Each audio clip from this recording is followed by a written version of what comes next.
Yes, आज हम लोग कैपेसिटेंस कैलकुलेट करना सीखेंगे, ठीक है।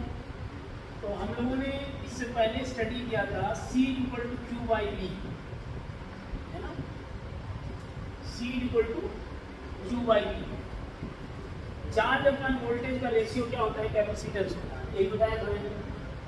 तो इससे पहले हमने क्या सीखा था प्रीवियसली, कोई आइसोलेटेड स्फेरिकल कैपेसिटर है, there is isolated spherical capacitor, किसी आइसोलेटेड स्फेरिकल कैपेसिटर के ऊपर क्यू चार्ज है, डेफिनेट सी बात है, इसका वोल्टेज V डेवलप कर जाएगा, है ना। तो इसका कैपेसिटेंस होगा C equal to Q by V. कोई कंडक्टिंग स्फीयर को हम आइसोलेटेड स्फेरिकल कैपेसिटर हम मान सकते हैं। तो इसका हमने जो डेरिवेशन किया था उसी पैटर्न को यहाँ भी हम फॉलो करेंगे। हमने क्या बताया था कि कैपेसिटेंस जब भी आपको कैलकुलेट करना है तो चार्ज अपॉन वोल्टेज करना है, ठीक है ना। आइदर इट इज वोल्टेज और पोटेंशियल डिफरेंस, ठीक है। अगर दो सिस्टम में दो बॉडीज हैं तो पोटेंशियल डिफरेंस आएगा वहाँ, और एक आइसोलेटेड है तो पोटेंशियल आएगा, ठीक है ना। अब यहाँ पे स्फेरिकल कैपेसिटर है, इसका पोटेंशियल क्या होता है, V is equal to 1/4 pi epsilon naught Q by R, ठीक है ना। इक्वेशन 2 हमने क्या बताया था कि कैपेसिटेंस के मेन फार्मूले में पोटेंशियल की वैल्यू रख देना है, ठीक है। तो मैं इसकी वैल्यू जब रखा था तो आपको क्या रिजल्ट मिला था, Q/4 पाई एप्सिलॉन नॉट R कैंसिल हो गया, 4 pi epsilon not. This is the capacitance of an isolated spherical capacitor. ये हम पहले डिराइव कर चुके हैं कि ये मेथड ये होता है, यानी हमारा मेन फार्मूला कैपेसिटेंस निकालने का क्या है, C equal to Q by V. System के ऊपर कितना चार्ज है और पोटेंशियल या पोटेंशियल डिफरेंस की वैल्यू कितनी है, इसी के रेशियो को कैपेसिटेंस कहते हैं। हमने सिस्टम क्या लिया, एक isolated spherical capacitor, isolated conducting sphere. इसी इंस्टेंट में इसके ऊपर चार्ज क्यू है, डेफिनेट सी बात है V वोल्टेज डेवलप हो जाएगा इसके ऊपर। तो कैपेसिटेंस क्या होगा, Q बाई V, और वोल्टेज क्या होता है कंडक्टिंग स्फीयर के ऊपर, 1/4 pi epsilon naught Q by R। तो पोटेंशियल की वैल्यू मैंने रख दिया, डेफिनेटली द पोटेंशियल उसी के अकॉर्डिंग निकाला जाएगा। पॉजिटिव चार्ज की वजह से पॉजिटिव पोटेंशियल क्रिएट होगा और निगेटिव चार्ज की वजह से निगेटिव पोटेंशियल क्रिएट होगा। This is the value. अब हमने दूसरी प्रॉब्लम दी, मैंने कहा दो कंडक्टिंग स्फीयर है, वोल्टेज सोर्स के क्रॉस लगा दिए गए हैं। हमने कहा इस सिस्टम का कैपेसिटेंस क्या होगा, अभी एक नहीं है, दो है, ठीक है ना। मैंने कहा what will be the capacitance of this system. तो यहाँ पर भी उसी मेन फार्मूले को अप्लाई करेंगे, C equal to Q by V. But here क्या होगा, V क्या होगा, पोटेंशियल डिफरेंस। यहाँ पे पोटेंशियल, क्योंकि यहाँ पे आइसोलेटेड स्फेरिकल नहीं है, ये दो सिस्टम में दो बॉडीज हैं, सिस्टम के अंदर दो बॉडीज हैं और दोनों का अलग अलग पोटेंशियल है। तो पूरे सिस्टम के क्रॉस पोटेंशियल डिफरेंस निकाला जाएगा। क्या निकाला जाएगा, तो इस बॉडी का पोटेंशियल मैंने लिखा KQ बाई R, इसका पोटेंशियल क्या है, माइनस KQ बाई R। तो पोटेंशियल डिफरेंस कितना हो जाएगा दोनों बॉडीज का, V1 minus V2, 2KQ by R। अब इसकी वैल्यू यहाँ पुट कर देंगे, यू विल गेट द, इसकी वैल्यू यहाँ पुट कर देंगे, तो रिजल्टेंट कैपेसिटेंस क्या हो गया, Q by V 2KQ by R। Q से Q कैंसिल हो गया, तो 1/4 पाई एप्सिलॉन नॉट होता है ना। K की वैल्यू क्या होगी, 1/4 पाई एप्सिलॉन नॉट, तो 2 × 4 हो गया 2 pi epsilon naught R। Are getting my point, 2 pi epsilon naught R will be the capacitance. हाँ क्या कह, एक Q का मतलब KQ बाई R हो गया, और निगेटिव चार्ज है माइनस चार्ज है, C equal to Q by V, ठीक है। तो Q तो यही है जो कैपेसिटर के ऊपर चार्ज है। देखिए तो जब एक सिस्टम का पोटेंशियल निकालेंगे तो सिर्फ इसी का चार्ज यूज करेंगे ना, जब हम इस बॉडी का पोटेंशियल निकाल रहे हैं तो V1 इक्वल टू के क्यू बाई आर यूज करेंगे। अब इस बॉडी का पोटेंशियल निकालेंगे तो इसका चार्ज यूज करेंगे माइनस के क्यू बाई आर। जब कैपेसिटेंस सिस्टम का फाइंड करेंगे तो इन दोनों बॉडीज के बीच का पोटेंशियल डिफरेंस निकालेंगे V1 minus V2। Getting my point? Note it down, इसको नोट करिए। This is the method how we calculate the capacitance of an isolated system, a system containing two or more bodies.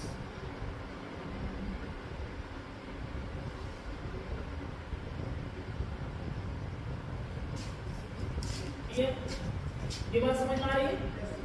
Okay.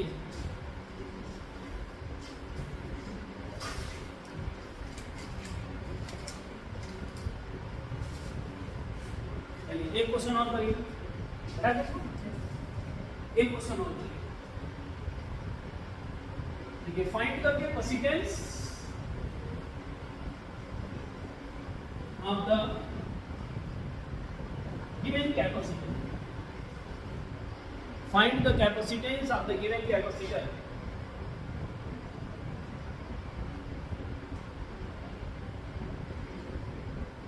इन दोनों के बीच की दूरी infinite है। Infinite का मतलब क्या मैं ले रहा हूं, इसको 2r ले लेते हैं और इसको r ले लेते हैं। इनफाइनाइट दूरी क्यों ले रहा हूं? क्योंकि दोनों का पोटेंशियल इंडिपेंडेंट हो जाएगा, है ना। कोई भी किसी एक का पोटेंशियल दूसरे को अफेक्ट अभी क्या था, अभी तुमने सेल से कनेक्ट कर रखा था, ठीक है। अभी दोनों के बीच इनफाइनाइट सेपरेशन है, ठीक है। तुम अमाउंट ऑफ चार्ज भी चेंज कर सकते हो इसमें, लेकिन इससे पहले वाला केस था उसमें चार्ज का अमाउंट प्लस क्यू और माइनस क्यू ही लेना पड़ेगा। बैटरी के पॉजिटिव और निगेटिव टर्मिनल से कनेक्टेड था वो। Are you getting my point? और यहाँ पर इनफाइनाइट सेपरेटेड है, इसका कैपेसिटेंस निकालिए। Find the capacitance of the given system.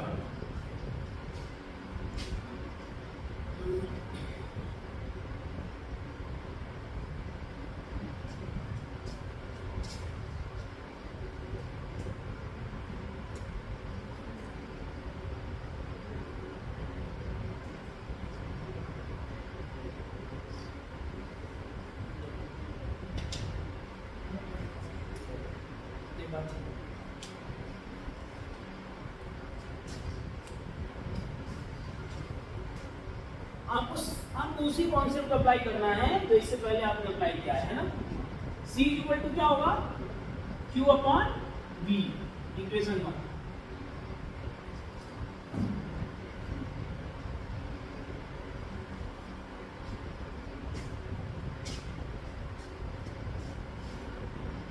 अभी क्या आपको कैलकुलेट करना पड़ेगा, पोटेंशियल डिफरेंस, है ना।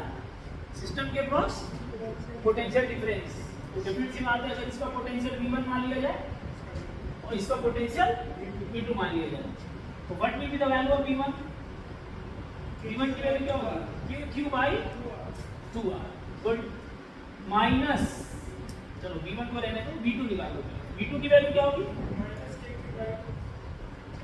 माइनस के Q by R। Is it clear? Okay. तो पोटेंशियल डिफरेंस कितना होगा बच्चा, V equal to V1 minus V2। Yes, KQ by 2R minus minus KQ by R। कितना हो गया ये, 3KQ by 2R is equal to 3KQ by 2R। अब आपको पोटेंशियल डिफरेंस भी मिल गया, दोनों इक्वेशन से यूज कर लिया। You have got the potential difference, you have to put this value in equation C equal to Q by V, है ना। इसी में उसकी वैल्यू को पुट कर देना है। ध्यान रखिएगा, हमेशा किसी भी सिस्टम का कैपेसिटेंस अगर आपको निकालना है, किसी भी सिस्टम का कैपेसिटेंस निकालना है तो सिस्टम के पोटेंशियल या पोटेंशियल डिफरेंस को समझने की कोशिश करिए। Once you have calculated the potential difference, you can calculate the capacitance easily. ठीक है ना? Okay.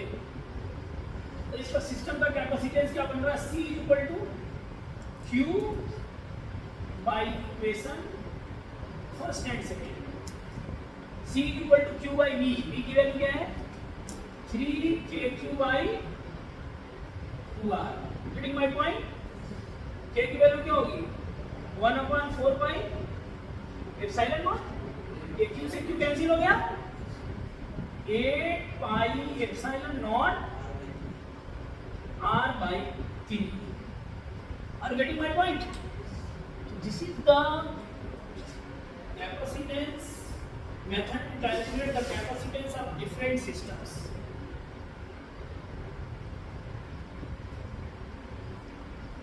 इसके बाद देखिए कॉन्सेप्ट ऑफ कैपेसिटर, इसके बाद हम स्टडी करेंगे कॉन्सेप्ट ऑफ कैपेसिटर। बेसिकली हमने एक प्रॉब्लम बताई थी आपको इसमें कि साइज बढ़ानी पड़ती है, कैपेसिटर का अगर कैपेसिटेंस बढ़ाना है तो उसकी साइज को इंक्रीज करना पड़ता है। इवन आपने आइसोलेटेड स्फेरिकल कैपेसिटर के केस में देखा था कि अगर हमें एक आइसोलेटेड स्फेरिकल कैपेसिटर बनाना है जिसकी कैपेसिटी 1 माइक्रोफैरड हो, तो 1 माइक्रोफैरड की कैपेसिटी का कैपेसिटर बनाने के लिए 9 kilometre radius isolated conducting sphere की जरूरत पड़ती है। 9 किलोमीटर। कैन इमेजिन कि 1 माइक्रोफैरड का बनाना कितना डिफिकल्ट होता है, ठीक है। But nowadays we design more than 1 microfarad 1000 microfarad easily in a very small size.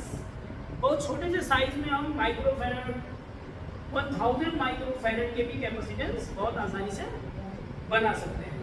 तो हम कैसे डेवलप करते हैं ऐसी टेक्निक जिससे कि बिना कैपेसिटर का साइज बढ़ाए हुए हम कैपेसिटेंस बढ़ा दें। ये टेक्निक जो है इसी को कहते हैं concept of capacitor. How we can increase the capacity of the capacitor without increasing its size, this technique is called concept of capacitor. It is learn under the concept of capacitor. तो concept of capacitor समझिए होता क्या है।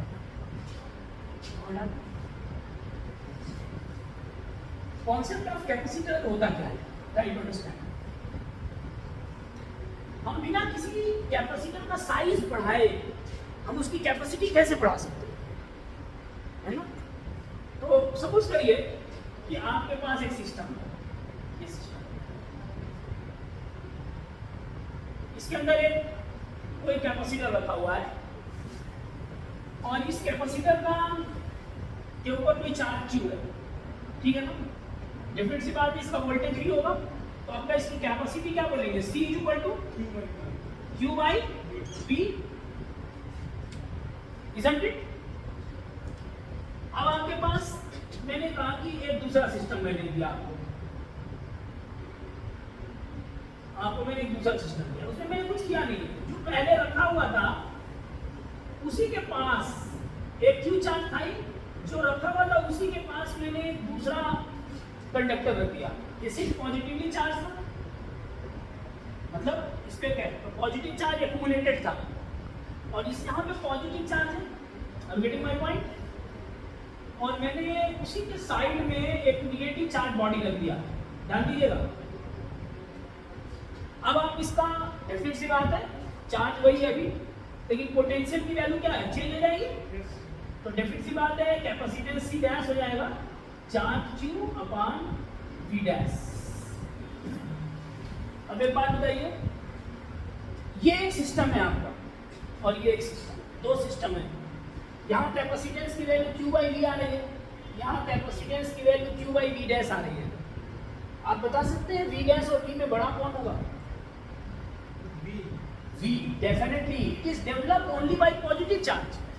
आपको मैंने बताया था कि सिर्फ पॉजिटिव पोटेंशियल यहाँ डेवलप हो रहा है और यहाँ पर पॉजिटिव पोटेंशियल इस पे डेवलप हो रहा है, साथ में ये नेगेटिव चार्ज उसके ऊपर एक नेगेटिव पोटेंशियल भी डेवलप कर रहा है। तो पॉजिटिव क्वांटिटी में नेगेटिव क्वांटिटी अगर मिक्स कर दी गई, जोड़ दी गई, तो वैल्यू कम हो जाएगी, डेफिनेट सी बात है। और हम पहले बता चुके हैं positive charge produces positive potential while negative charge produces negative potential. तो ये पॉजिटिव चार्ज है, ये पॉजिटिव पोटेंशियल क्रिएट कर रहा है और ये नेगेटिव चार्ज है, ये नेगेटिव पोटेंशियल क्रिएट करेगा इस पॉइंट के ऊपर, क्योंकि ये चार्ज तो अपने चारों तरफ पोटेंशियल क्रिएट करेगा ना। अगर ये पॉजिटिव है तो पॉजिटिव पोटेंशियल क्रिएट करेगा, अगर निगेटिव है तो निगेटिव पोटेंशियल क्रिएट करेगा। तो ये निगेटिव चार्ज यहाँ पे कैसा पोटेंशियल क्रिएट करेगा, निगेटिव चार्ज यहाँ पर निगेटिव पोटेंशियल क्रिएट करेगा, और ये पॉजिटिव चार्ज पॉजिटिव क्रिएट कर रहा है, दोनों का नेट करोगे तो वैल्यू कम हो जाएगी। यानी कि तुम ये कह सकते हो V dash is less than V। बाद में ये जो सिस्टम बनाया हमने उसमें क्या वोल्टेज की वैल्यू कम हो गई, घट गई वोल्टेज की वैल्यू। जब वोल्टेज की वैल्यू कम हो गई, this implies that denominator decrease कर गया, C dash is greater than. इसे वो कहते हैं कॉन्सेप्ट ऑफ कैपेसिटर। यानी कि अगर हम किसी पॉजिटिवली चार्ज बॉडी, हम अपना कैपेसिटर बना रहे हैं, तो एक पॉजिटिवली चार्ज सिस्टम उसमें है, उसी के साइड में बगल में कहीं पर भी बहुत नजदीक उसके एक निगेटिव चार्ज बॉडी रख दिया जाए और उस पर निगेटिव चार्ज अकुमुलेट हो, क्योंकि हमें तो चार्ज से मतलब है, चार्ज हमको स्टोर करना है, हम किसी एक बॉडी पे स्टोर करेंगे, लेकिन दूसरे पे अगर उतना ही निगेटिव चार्ज भी स्टोर होने लगे ऑटोमेटिकली, तो डेफिनेट सी बात है हमारे सिस्टम का कैपेसिटेंस बढ़ जाएगा, सिस्टम का कैपेसिटेंस बढ़ जाएगा। This is called concept of capacitor. Whenever a negatively charge body is placed near a positively charged capacitor body, then the net potential of the system is reduced, and because of that the capacitance of the system is increased. This is known as concept of capacitor, and this is used in different designing of the capacitors. यही technique हम capacitor के designing में ध्यान देते हैं, use करते हैं capacity को बढ़ाने के लिए। Are you getting my point? Note it down.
Done? इसे लिख लीजिए। Thus we see that by reducing the potential of the system,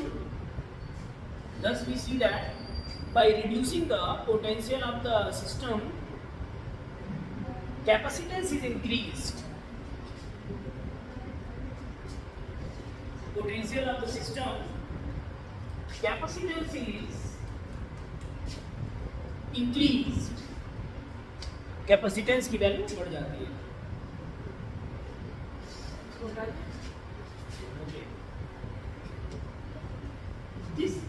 this technique will be used thereafter, है ना। इसके बाद जो भी कैपेसिटर हम बनाएंगे, आपको ये टेक्निक उसमें जरूर हम अडॉप्ट करेंगे। अब सबसे पहले इस टेक्निक का यूज करके मैं आपको कॉन्सेंट्रिक स्फेरिकल कैपेसिटर डिजाइन कराता हूँ। How we can design a concentric spherical capacitor by using this technique. लिखिए concentric spherical capacitor. Capacitance of a concentric spherical capacitor. Capacitance of a concentric spherical capacitor.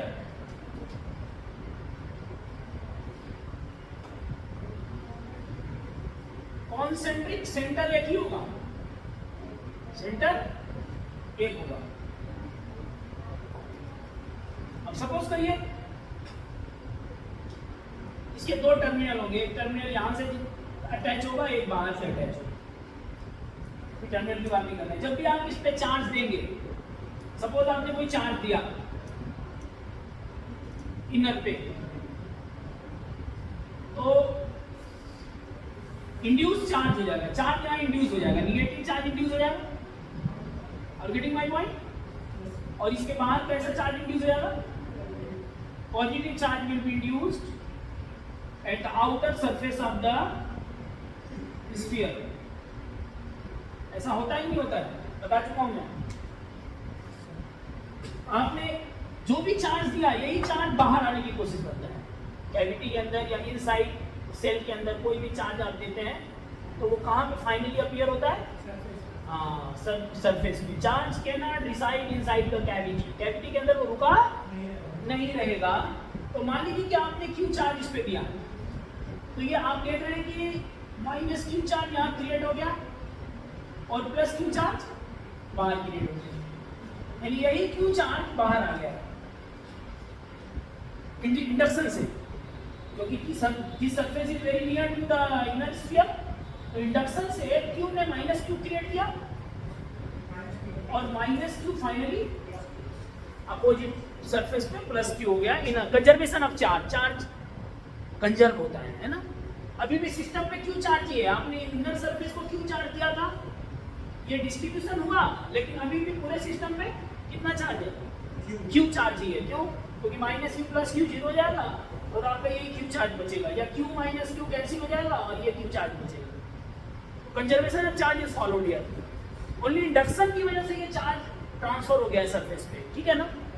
लेकिन हमको क्या चाहिए? हमको charge positive capacitor का मतलब क्या? हमें एक पॉजिटिव चार्ज के पास सिर्फ और सिर्फ क्या चाहिए? एक निगेटिव चार्ज का डिस्ट्रीब्यूशन चाहिए कि पोटेंशियल को वो डिक्रीज कर सके। अगर निगेटिव के साथ ये पॉजिटिव भी आ गया तो हमारा पोटेंशियल उतना रिड्यूस नहीं हो पाएगा, रिड्यूस नहीं हो पाएगा तो हमारा पर्पस सॉल्व कहाँ होगा? नहीं ना होगा। तो इसलिए हम किसी तरीके से इस प्लस क्यू चार्ज को सिस्टम से हटा देंगे। हटाने का सबसे अच्छा तरीका ये होगा कि हम इसको अर्थ कर दें। इसको अर्थ करते ही जितना भी पॉजिटिव चार्ज है, electron move from earth to the surface and all this positive charge will be grounded, ये न्यूट्रलाइज हो जाएगा। तो आप जानते हैं कि किस तरीके से अर्थिंग या ग्राउंडिंग करके हम इस पॉजिटिव चार्ज को हटा सकते हैं। हमने अब पॉजिटिव चार्ज हटा दिया, अब हमारा पर्पस जो है सॉल्व हो गया। देखिए, एक पॉजिटिवली चार्ज बॉडी के पास एक निगेटिवली चार्ज बॉडी इसको सराउंड की हुई है, यानी डेफिनेट सी बात है पोटेंशियल इसकी वजह से अब रिड्यूस हो जाएगा। पोटेंशियल क्या हो जाएगा? रिड्यूस हो जाएगा। Now we have to calculate the capacitance of this concentric spherical capacitor. What we will do, हमारा जो मेजर फार्मूला है C = Q/V, इसी फार्मूले को हम बार-बार यूज कर रहे हैं, आप देख रहे हैं। अब V क्या है? दोनों के बीच का पोटेंशियल डिफरेंस है, दोनों के बीच का पोटेंशियल डिफरेंस है, आप ये कह सकते हैं। या इस इनर सरफेस पे कितना पोटेंशियल है उसकी वैल्यू, क्योंकि आउटर सरफेस क्या है? 0 पोटेंशियल पे है। आउटर सरफेस को आपने ग्राउंड कर दिया तो ये कितने वोल्ट पे चला गया? 0 वोल्ट पे। किसी भी बॉडी को आपने अगर ग्राउंड कर दिया, कंडक्टिंग बॉडी है, आपने उसको ग्राउंड कर दिया तो उसका वोल्टेज कितना हो जाएगा? 0। ग्राउंडिंग या अर्थिंग से वोल्टेज 0 हो जाता है सिस्टम का, क्योंकि अर्थ से आप इसको जोड़ते हैं और अर्थ का वोल्टेज कितना हुआ? 0। अर्थ का वोल्टेज क्या होता है? 0। कितना भी चार्ज इससे ले लो, कितना भी चार्ज दे दो, इट्स वोल्टेज विल रिमेन 0। तो इसकी कैपेसिटी क्या हो गई? अर्थ की कैपेसिटी क्या हो गई? हाँ, infinity. Very good. The capacity of the earth is infinite, क्योंकि पोटेंशियल क्या होगा? V को यहाँ 0 रखेंगे तो अर्थ का पोटेंशियल हमेशा 0 बना रहता है। कितना भी चार्ज है इसको दे दो, कितना भी चार्ज ले लो, because of the large size of the earth, it's there will be no significant effect on the voltage of the earth. तो इसलिए वोल्टेज 0 ही बना रहता है, जो भी रिफरेंस वोल्टेज 0 है रहता है। तो कैपेसिटी इनफाइनाइट होती है उसकी, ठीक है। तो मैंने अर्थिंग कर दी है, 0 वोल्ट हो गया इसका, यानी कि आउटर सरफेस 0 वोल्ट पे है। और इनर सरफेस का पोटेंशियल अगर मैं V1 मान लूं और आउटर का V2 मान लूं तो V1 की वैल्यू क्या होगी? कौन बताएगा? What will be the value of V1? Good, KQ/R1 plus, क्योंकि ये पोटेंशियल अपना तो सरफेस पे क्रिएट कर ही रहा है, लेकिन बाहर वाला जो आउटर सरफेस का जो निगेटिव चार्ज है, वो जो पोटेंशियल है वो भी तो इसके ऊपर जाएगा, क्योंकि आउटसाइड सरफेस के सेल के सरफेस पे जो पोटेंशियल होता है वही हर पॉइंट पे होता है अंदर। तो अगर इसके सरफेस पे कितना पोटेंशियल है, गुड, माइनस KQ बाई, और यही पोटेंशियल वो अंदर हर पॉइंट पे भेजेगा। तो यानी V1 की वैल्यू भी क्या हो गई, V1 की वैल्यू फाइनली क्या हो गई, KQ बाई R1, तो इसका खुद का पोटेंशियल है, और ये माइनस KQ बाई R2 किसने भेजा है, बाहर वाले सेल ने। तो एक्चुअल जो पोटेंशियल V1 है, जो इनर सेल का जो पोटेंशियल है, that is KQ by R1 minus KQ by, तो KQ को आप कॉमन ले लीजिए, finally you will get 1 upon R1 minus 1 upon, is it clear? Okay. अच्छा, V2 की वैल्यू क्या है, V2 आपको पहले ही बता चुका हूं मैं, ग्राउंड है वो, ग्राउंड होने की वजह से उसका पोटेंशियल क्या है, 0 है। Then what will be the potential difference, V1 minus V2, and finally KQ 1 upon R1 minus 1 upon R2 minus 0। तो रिजल्ट ये आया, Q upon 4 pi epsilon naught 1 by R1 minus, not getting my point? ये बात समझ आ रही है? Okay, तो हमने पहले आपसे शुरू से समझाया था, कभी भी सिस्टम का कैपेसिटेंस निकालिए, आइसोलेटेड सिस्टम का, आइसोलेटेड बॉडी का कैपेसिटेंस निकालिए, सबसे पहले मेन फार्मूला लिखा जाएगा, फिर पोटेंशियल की वैल्यू निकाली जाएगी या पोटेंशियल डिफरेंस की। हम वही काम कर रहे हैं यहाँ पे भी, जितने भी कैपेसिटेंस हमने निकाले इसी मेथड से कैलकुलेट किए, और आगे भी हम इसी मेथड से कैलकुलेट करेंगे। गुड, तो इक्वेशन 1 और 2 का यूज हम करते हैं by first and second. First and second का हम यूज करते हैं, तो हमको क्या मिलेगा, C is equal to Q upon Q upon 4 pi epsilon naught 1 upon R1 minus 1 upon R2। Q से कैंसिल हो गया, 4 pi epsilon naught R1 R2 upon R2 minus, is it clear? ये देखिए, ये कैपेसिटेंस कैलकुलेट हो गया। किसी concentric spherical capacitor का भी कैपेसिटेंस आपको निकालना है, that will be equal to 4 pi epsilon naught R1 R2 upon R2 minus, are you getting my point? Note it down.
Finally इसको मैं और मॉडिफाई कर देता हूँ थोड़ा सा, ठीक है। एक्चुअल में ये जो कॉन्सेंट्रिक स्फेरिकल कैपेसिटर का कैपेसिटेंस आया है 4 पाई एप्सिलॉन नॉट, अगर इसके बीच डाइलेक्ट्रिक भर दिया जाए यहाँ, गेटिंग माय पॉइंट, वैक्स है, माइका है, ऑयल है, कुछ भी डाइलेक्ट्रिक मटेरियल भर दिया है जिसमें डाइलेक्ट्रिक कांस्टेंट की हो, तो यही फार्मूला क्या हो जाएगा 4 पाई एप्सिलॉन नॉट k